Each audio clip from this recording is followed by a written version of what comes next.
الحمد لله الذي نزل الفرقان على عبده ليكون للعالمين نذيرا ونشهد أن لا إله إلا الله وحده لا شريك له ونشهد أن محمدا عبده ورسوله أما بعد فقد قال الله تبارك وتعالى في القرآن المجيد والفرقان الحميد أعوذ بالله من الشيطان الرجيم بسم الله الرحمن الرحيم يا أيها الذين آمنوا كتب عليكم الصيام كما كتب على الذين من قبلكم لعلكم تتقون أياما معدودات فمن كان منكم مريضا أو على سفر فعدة من أيام أخر وعلى الذين يطيقونه فدية طعام مسكين فمن تطوع خيرا فهو خير له وأن تصوموا خير لكم. وقال تعالى في مقام آخر فمن شهد منكم الشهر فليصمه ومن كان مريضا أو على سفر فعدة من أيام أخر يريد الله بكم اليسر ولا يريد بكم العسر ولتكملوا العدة ولتكبروا الله على ما هداكم ولعلكم تشكرون. محترم و معزز سامعین کرام اور میرے دینی بھائیوں، اللہ تبارک و تعالی کا بہت بڑا احسان اور کرم ہوا کہ اس پاک پروردگار نے ہمیں جمعہ کی نماز ادا کرنے کے لیے اپنے پاک گھر میں بلایا. میرے محترم بزرگوں اور دوستوں، یہ مہینہ جو ہمارے سامنے سایہ فدر ہے بہت ہی مبارک مہینہ ہے، باسعادت مہینہ ہے. اس مہینے میں اللہ تبارک و تعالی نے ہمارے اوپر روزوں کو فرض کیا ہے اور اس مہینے کے 3 عشرے ہیں. رمضان المبارک کا پہلا عشرہ تقریباً ختم ہونے ہی والا ہے اور دوسرا عشرہ ہمارے سامنے آنے والا ہے. رمضان المبارک کے اس مبارک موقع پر حضور صلی اللہ علیہ وسلم کی 3 شخصوں کے لیے بددعا کرنا کہ نبی کریم صلی اللہ علیہ وسلم خلاف اولا جب جمعہ کی نماز کے لیے خطبہ دینے کے لیے منبر پر تشریف لے جاتے ہیں تو جب پہلے زینا پر قدم رکھتے ہیں تو کہتے ہیں آمین، دوسری زینا پر قدم رکھتے ہیں تو کہتے ہیں آمین، پھر جب تیسرے زینا پر قدم رکھتے ہیں تو اللہ کے نبی صلی اللہ علیہ وسلم آمین فرماتے ہیں. خطبہ کے بعد جب آپ صلی اللہ علیہ وسلم منبر سے نیچے قدم رکھتے ہیں تو صحابہ کرام رضی اللہ عنہ آپ صلی اللہ علیہ وسلم سے پوچھتے ہیں کہ اے اللہ کے نبی صلی اللہ علیہ وسلم، آج آپ نے خلاف عادت جو ہے منبر پر 3 مرتبہ آمین کہا، اس آمین کہنے کی وجہ کیا ہے؟ اللہ کے نبی صلی اللہ علیہ وسلم ارشاد فرماتے ہیں کہ جب میں نے پہلے زینہ پر قدم رکھا تو حضرت جبرائیل علیہ السلام نے فرمایا کہ ہلاک و برباد ہو جائے وہ شخص جس کے سامنے رمضان المبارک کا مہینہ آئے اور اس مہینے میں اس کی بخشش نہ ہو. یعنی رمضان المبارک کے مہینے کو وہ اس طرح گزار دے کہ عام مہینوں کی طرح جو ہے جس طرح زندگی گزر رہی تھی ویسے ہی گزار دے، اس مہینے میں اس کی بخشش نہیں ہو تو اس آدمی کے لیے جو ہے ہلاک و بربادی ہے. تو حضرت جبرائیل علیہ السلام کے کہنے پر آپ صلی اللہ علیہ وسلم نے کہا آمین. جب تیسرے زینا پر قدم رکھا تو حضرت جبرائیل علیہ السلام فرماتے ہیں کہ ہلاک و برباد ہو جائے وہ شخص جس کے سامنے میرا نام آئے اور یعنی محمد صلی اللہ علیہ وسلم کا نام آئے، اس کے باوجود بھی وہ آپ صلی اللہ علیہ وسلم پر درود نہ بھیجے.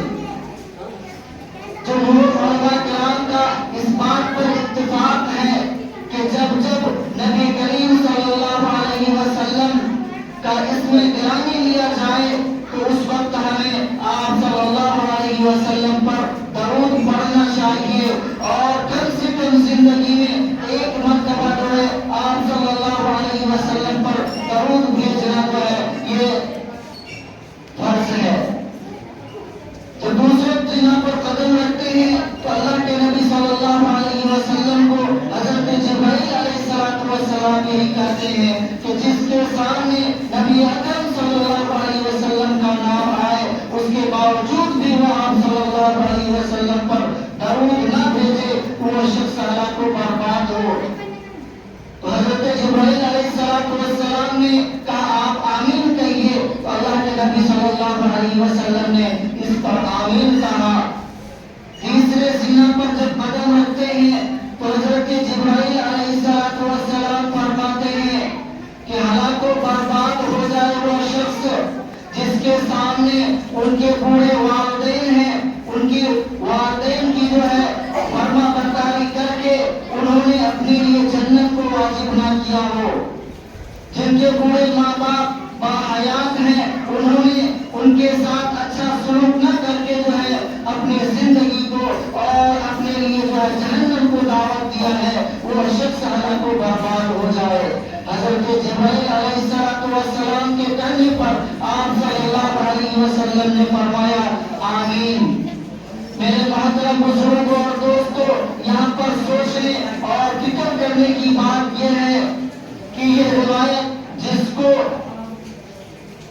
امام بیہقی اور امام حاکم نے جو ہے اپنے سند کے ساتھ جو ہے امام حاکم نے روایت کیا ہے نبی اکرم صلی اللہ علیہ وسلم کی اس حدیث کے بارے میں، جس میں حضرت جبرائیل علیہ السلام تاکید کے ساتھ آپ صلی اللہ علیہ وسلم کو کہتے ہیں کہ آپ آمین کہیے۔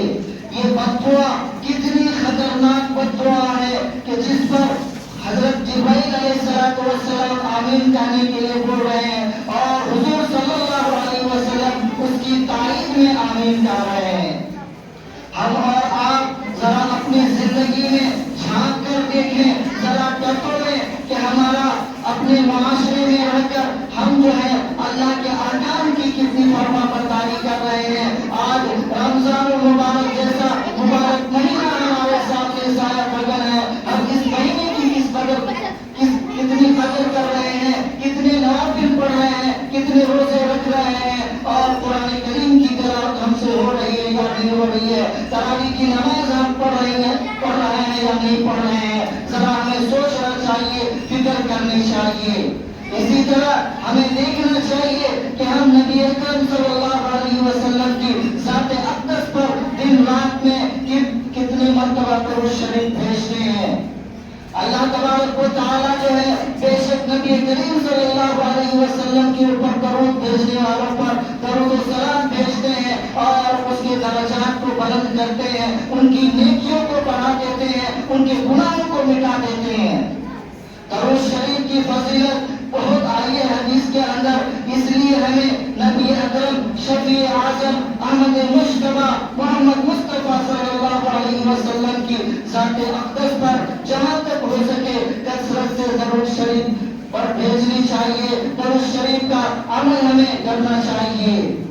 اسی طرح آج ہم دیکھیں کہ ہمارے ماں باپ بوڑھے ہیں یا جوان ہیں، بچے جیسے ہی جوان ہوتے ہیں تو ماں باپ کی نافرمانیاں کرنا شروع کر دیتے ہیں۔ ماں باپ ان کے سامنے اونچی آواز میں بات کرنا، ان کو ڈر لگتا ہے کہ کہیں میرا بیٹا مجھے ڈانٹ نہ دے، میری اولاد مجھے ڈانٹ نہ دے۔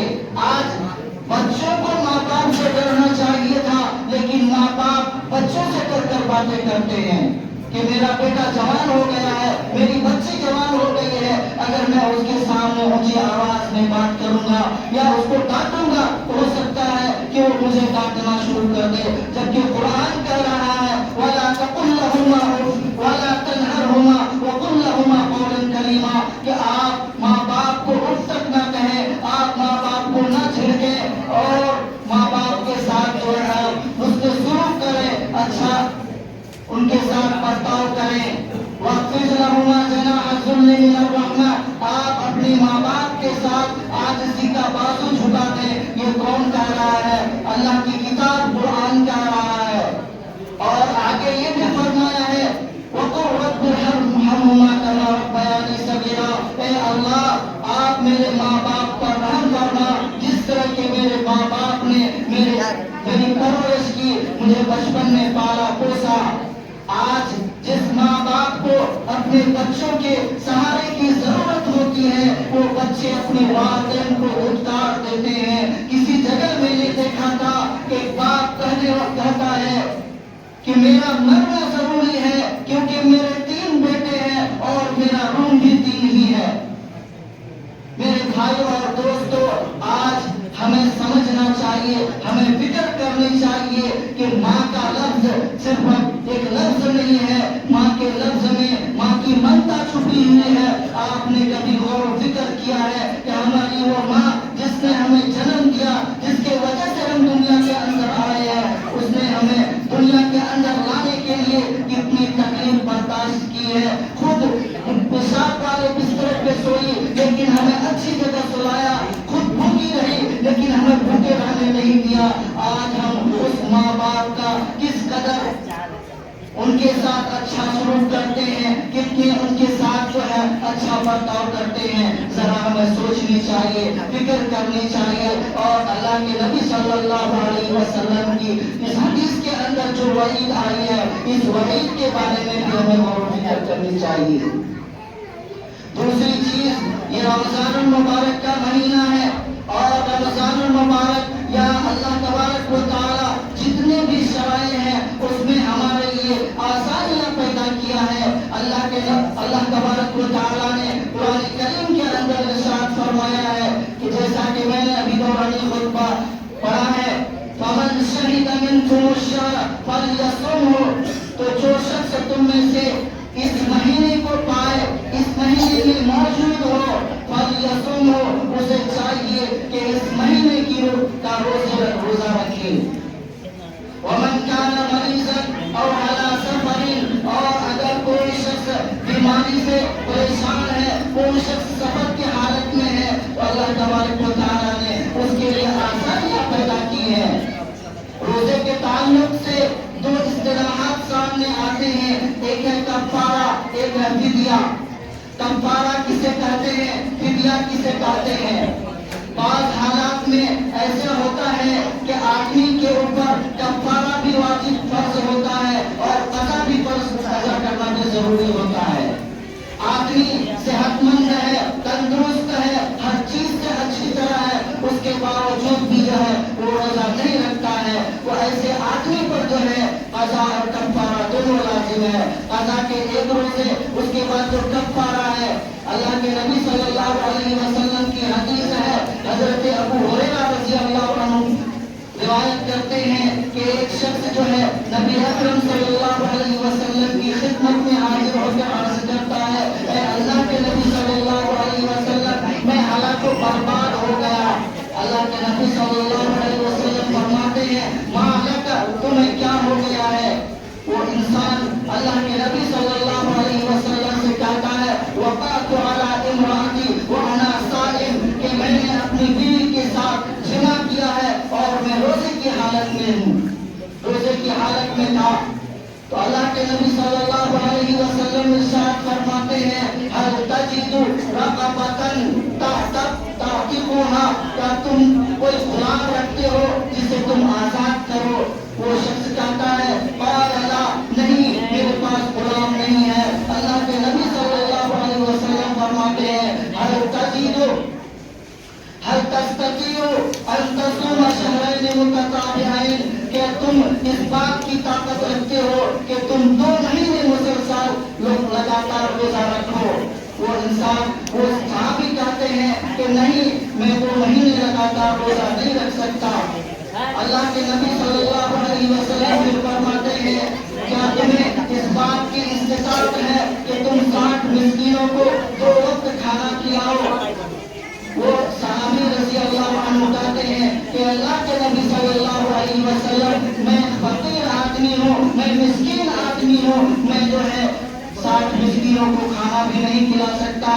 اللہ کے نبی صلی اللہ علیہ وسلم اشارہ کرتے ہیں، بیٹھ جاؤ. وہ صحابی وہاں پر بیٹھ جاتے ہیں. اتنے میں جو ہے ایک بڑا سا ٹوکرا جس میں کھجوریں بھری ہوئی تھی وہ آتا ہے اور اللہ کے نبی صلی اللہ علیہ وسلم ارشاد فرماتے ہیں، این السائل، سوال پوچھنے والے صحابی کہاں ہیں؟ وہ صحابی کہتے ہیں، یا رسول اللہ، انا، کہ اللہ کے نبی صلی اللہ علیہ وسلم، میں یہاں حاضر ہوں.